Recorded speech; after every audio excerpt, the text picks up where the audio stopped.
بعض جگہوں پہ بعض لوگ بڑے تیز ہوتے ہیں، یعنی ان سے آپ کی ملاقات ہوتی ہے تو بندے کو محسوس ہوتا ہے کہ یار اسے تو پہلے ہی ساری باتوں کا پتہ ہے، اور کئی دفعہ ان سے ملنے کے بعد احساس ہوتا ہے کہ یار اس سے تو تھوڑا سیکھ ہی لیتے تو بہتر تھا، یہ تو بات بڑی آگے نکل گئی۔ سارا پتہ ہوتا ہے، باشعور ہوتے ہیں، لیکن ڈر آتا ہے اللہ سے۔ اتنا باشعور آدمی، سمجھدار، پنچایت، پریا، لوگ، دین، دنیا سارا پتہ ہے، نماز کا ٹائم آ گیا تو وہ چھپتا پھرتا ہے، اس کی طبیعت پر بوجھ بن رہا ہے معاذ اللہ اللہ کے حضور حاضر ہونا، اسے خیر کا کام کرنا پڑ رہا ہے تو وہ ادھر ادھر نکلتا جا رہا ہے۔ تو سوال یہ ہے کہ پھر یہ شعور کا کیا مطلب رکھا ہوا ہے ہم نے؟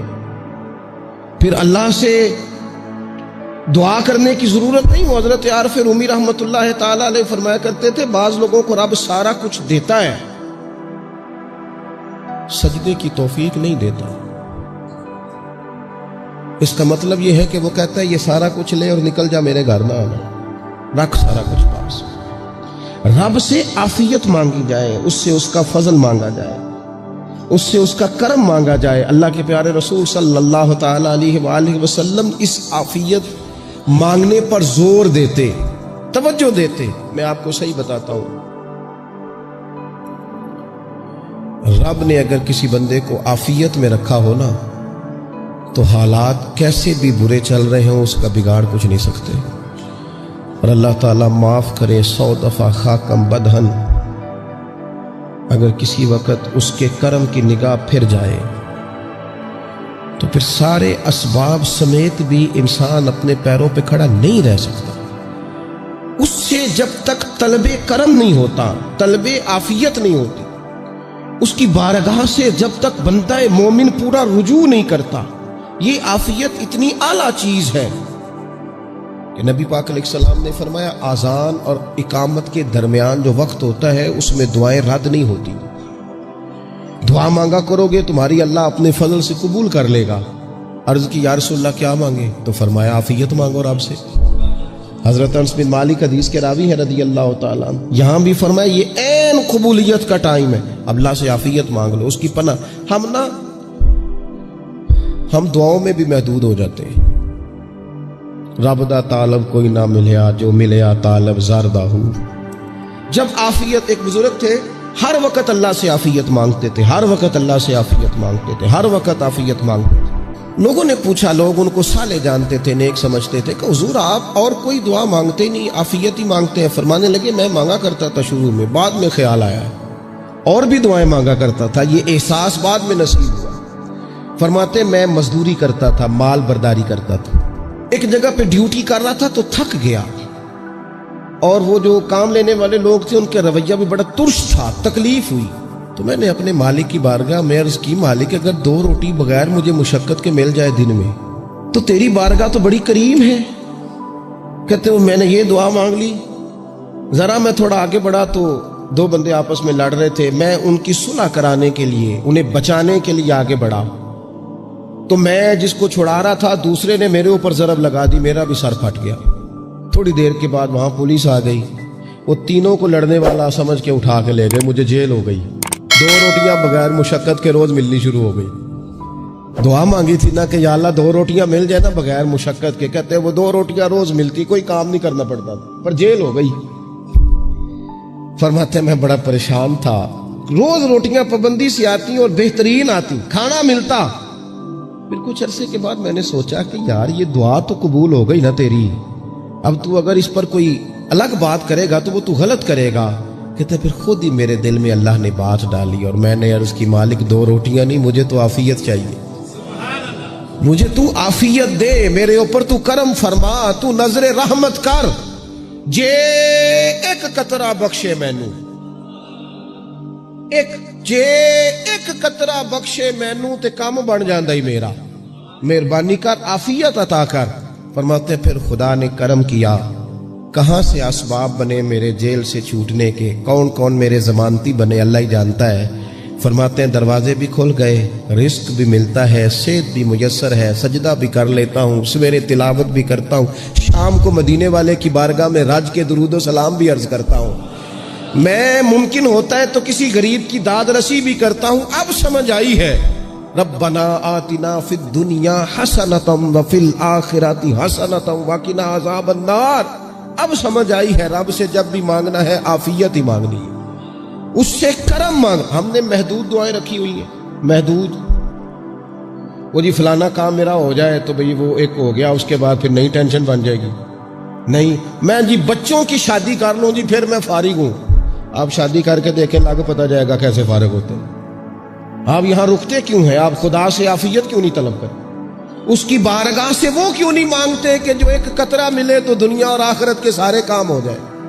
اس سے اس کی رحمت کا سوال کرے, اس سے اس کے کرم کا سوال کرے. اللہ کی بارگاہ میں بھی حاضر ہونا اور جچی تلی اور جناب ناپ تول کر اور محدود چیزوں کا سوال کرنا, مالک سے مانگے. اور وہ جب دیتا ہے تو دیتا بھی بے حساب ہی ہے. وہ جب عطا کرتا ہے تو کرم کے دروازے کھول کے عطا کرتا ہے, ورنہ تو ایک الجھن سے انسان نکلتا ہے دوسری میں الجھ جاتا ہے. ایک گتھی کو سلجھاتا ہے. پھر اقبال رو پڑے تھے, کہنے لگے میں عقل کی گتھیاں سلجھا چکا ہوں, یا رب مجھے صاحب جنوں کر دے.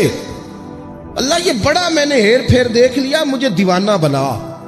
اب مجھے جنون ہو, اب میں کسی کے لیے رویا کروں, اب میں کسی کی یاد میں تڑپا کروں, اب میں رات کسی کے لیے میری آنکھیں بیدار رہیں. یہ بڑی ہو گئی دنیا داری. عقل کی گتھی حالانکہ نہیں سلجھتی, پر اقبال کہتے ہیں عقل کی گتھیاں سلجھا چکا ہوں, یا رب مجھے صاحب جنوں کر دے. اور پھر کہنے لگے بجھی عشق کی آگ اندھیر ہے, اب یہ مسلمان نہیں یہ خاک کا ڈھیر ہے. تو مٹی بن کے رہ گیا کیا؟ کہاں اپنی ساری توجہات کا قبلہ کس چیز کو میرے عزیزوں؟ اللہ سے عافیت. نبی پاک علیہ الصلوۃ والسلام نے ایک شخص سے پوچھا کیا دعا مانگ رہے ہو؟ تو اس نے کہا یا رسول اللہ میں اللہ کی بارگاہ میں صبر کا سوال کر رہا ہوں. تو حضور فرمانے لگے صبر تو مصیبت پر ہوتا ہے. یا رسول اللہ پھر کیا مانگوں؟ آپ ان جملوں اور لفظوں کی گہرائی کو سمجھیں. صبر کے لیے تو پہلے مصیبت آئے گی, پھر صبر آئے گا. تو یا رسول اللہ کیا مانگوں؟ فرمایا تو رب سے عافیت مانگ. مانا کیا ہے؟ مصیبت آئے کیوں؟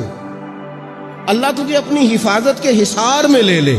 وہ وقت ہی کیوں آئے کہ جب تیری طبیعت الجھ جائے, جب تو پریشان ہو جائے, جب تو تو اللہ سے عافیت مانگنا. جب تو عافیت مانگے گا تو اگر کبھی مشکل آئے گی بھی نا تو خدا پھر اپنے فضل سے مشکل سے نکلنے میں رستہ بھی بڑی جلدی عطا فرمائے گا اور تیرے اوپر فضل فرمائے گا. اگر عافیت. ہارون رشید نا اپنے محل کی چھت پہ ٹہل رہا تھا سب سے اوپر والے چوارے پر, نیچے سے حضرت بہلول دانا گزر رہے تھے, اوپر اس کے ساتھ سپاہی بھی تھے, گن مین بھی تھے. اس نے کہا یہ بابا تو ذرا اوپر اٹھاؤ. انہوں نے ایک ڈولی, ایک ٹوکری سمجھ لیں, اس کو رسیاں باندھ کے نیچے پھینکا. نیچے جو سپاہی تھے ان کو کہا کہ یہ بابا جی کو پکڑ کے اس میں بٹھاؤ. انہوں نے جبرن تھاما بابا جی کو, اس میں ڈالا, اوپر والوں نے کھینچ لیا. 2-3 منٹ لگے. ہارون رشید کے سامنے حضرت بہلول دانا پہنچ گئے تو تھوڑے ناراض بھی ہوئے کہ یہ کوئی طریقہ تو نہیں نا بلانے کا. ملاقات ہوئی تو کہا کیوں بلایا؟ کہنے لگا ایک مسئلہ پوچھنا تھا. فرمانے لگے بادشاہ ہے نا, تیرے مسئلے پوچھنے کا بھی اپنا ہی انداز ہے, پوچھ مسئلہ. کہنے لگا بابا پوچھنا تھا کہ آپ اللہ تک کیسے پہنچے؟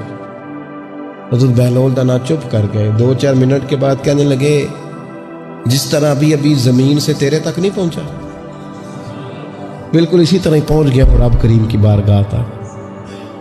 اور وہ بھی جو اس نے کرم فرمایا ہے, ورنہ میں تو نہیں سمجھتا کہ میں پہنچ گیا, وہ بھی اگر تیری خوش گمانی ہے. ہارون رشید کہنے لگا مجھے سمجھ نہیں آئی. فرمانے لگے تو بادشاہ جو ہے اتنی جلدی کیسے سمجھ میں آئے گی تجھے بات؟ فرمانے لگے اگر میں تجھ سے ملنا چاہتا نا تو میں ایک درخواست لکھتا, پھر کسی وزیر سے سفارشی سائن کراتا, پھر وہ جمع کراتا, پھر مجھے ٹائم ملتا کہ فلاں دن فلاں تاریخ فلاں ٹائم آ جانا, پھر آ کے میں لائن میں لگتا. پھر بھی تو بادشاہ ہے, تیرا موڈ بنتا ملنے کا کہ نہ بنتا. جب میں چاہتا تو پتہ نہیں کتنا ٹائم لگ جاتا, جب تو نے چاہا ہے نا تو 1 منٹ بھی نہیں لگا. فرمانے لگے میں نے دعویٰ ہی نہیں کیا کہ میں جدوجہد کر کے پہنچوں گا, میں نے تو رب کی بارگاہ میں عاجزی کی ہے, پھر رب نے ہی کرم فرمایا ہے, اسی نے مہربانی کی ہے. مانا کہ محبت کے سفر میں ہر گام پہ 100 مشکل ہے, لیکن یہ سفر آسان بھی ہے اگر ساتھ تمہارا ہو جائے. اس کے کرم کا ساتھ رہا ہے, اس سے عافیت مانگی ہے, اپنے آپ کو اس کے سپرد کیا ہے تو اس نے کرم کر دیا. جب تک یہ مزاج نہیں ہم بناتے کہ مالک سے عافیت کا سوال کریں, اپنے آپ کو اپنے رب کے حوالے کر دیں، اس کی رحمتوں کے سپرد کر دیں، اتنی دیر تک زندگی میں ٹھہراؤ نہیں آتا، قرار نہیں آتا۔ مشکات میں موجود ہے، اللہ کے پیارے رسول صلی اللہ تعالی علیہ وسلم تیمارداری کے لیے گئے تو صحابہ کرام فرماتے ہیں وہ بندہ نا اتنا پتلا نحیف اور لاغر ہو گیا تھا جس طرح چڑیا کا بچہ ہوتا ہے، کمزوری ضعف طاری تھا۔ تو محبوب کریم نے اسے دیکھا تو بڑے کریمانہ انداز میں کریم فرمانے لگے، تو کوئی دعا نہیں مانگتا، تو عافیت نہیں مانگتا اللہ سے؟ عرض کی یا رسول اللہ صلی اللہ تعالی علیہ وسلم، میں نے اپنے رب کی بارگاہ میں عرض کی ہے مالک قیامت کا عذاب بڑا سخت ہے، میں نہیں برداشت کر سکتا، تو نے اگر مجھے کوئی سزا دینی ہے تو یہیں دے لے، قیامت کو نہ دینا۔ تو کہتے ہیں محبوب فرمانے لگے سبحان اللہ، او خدا کے بندے تو رب کی سزا دنیا میں بھی نہیں سہ سکتا، اللہ سے یہ بھی سوال نہ کر، تو رب سے کہہ ربنا آتنا فی الدنیا حسنۃ وفی الآخرۃ حسنۃ وقنا عذاب النار، تو رب سے دنیا میں بھی حسنہ مانگ، بھلائی مانگ، تو آخرت کے لیے بھی بھلائی مانگ، تو اس سے عافیت کا سوال کر، تو نے یہ سوال کیوں کیا؟ عرض کی یا رسول اللہ کرم ہو گیا ہے، مجھے سمجھ آ گئی، اب میں اسی طرح ہی کروں گا۔